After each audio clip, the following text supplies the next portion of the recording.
I want to read a poll or some numbers here from the poll. When it comes to mental fitness, 67% expressed doubts for Biden's mental fitness and 51% for Trump. So a majority of voters are concerned about both of their mental fitnesses. Have you ever seen numbers like that? It's unprecedented. It's unprecedented in modern American politics to have two candidates that are seen with such levels of concern. The mental fitness question when it comes to Biden is really driven by concerns of his age and the fact that most voters feel that he will not be able to complete his term. So essentially, they're connecting the dots and saying a vote for him is really a vote for Kamala Harris. And she's even worse politically, doing even worse politically than President Biden is. When it comes to Trump, the concerns are around his erratic behavior, around the fact that he has overused, if not abused, executive privileges and power, and voters, have that top of mind. But right now, they're being forced into two bad choices. And will voter sentiment around this, specifically mental fitness, change between now and November? It's hard to see that happening. I mean, how do you do that, right?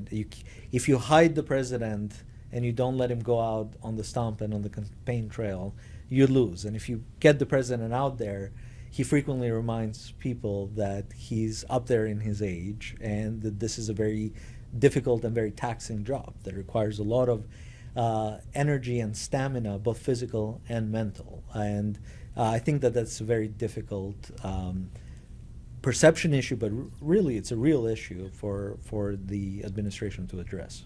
Critics have said that former President Donald Trump is a candidate that comes with a lot of baggage, and voters are concerned about a potential Trump second term. Can you talk a little bit about those looming issues voters are most concerned with? Absolutely. The issues around former President Trump are really issues of character and issues of temperament. They feel that the president was absent on January the 6th, which is a day that looms large in the memory of most Americans, not in a good way.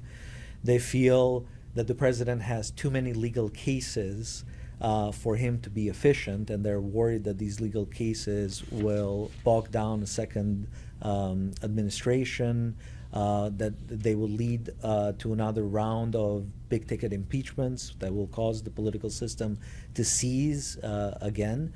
So there's real concerns about Trump's viability as well.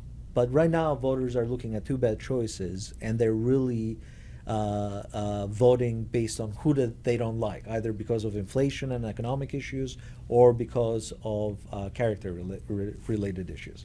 Your numbers are really interesting here because they're suggesting, well, they're actually boldly saying most Americans don't want a 2020 sequel. Most Americans are concerned about Donald Trump's baggage, if you will. But in the GOP primary, he's winning handily against Nikki Haley. Can you talk about that? Absolutely. I mean, it's clear that it's Trump's party right now. And Haley is lagging him, and there's really no path for her to come through.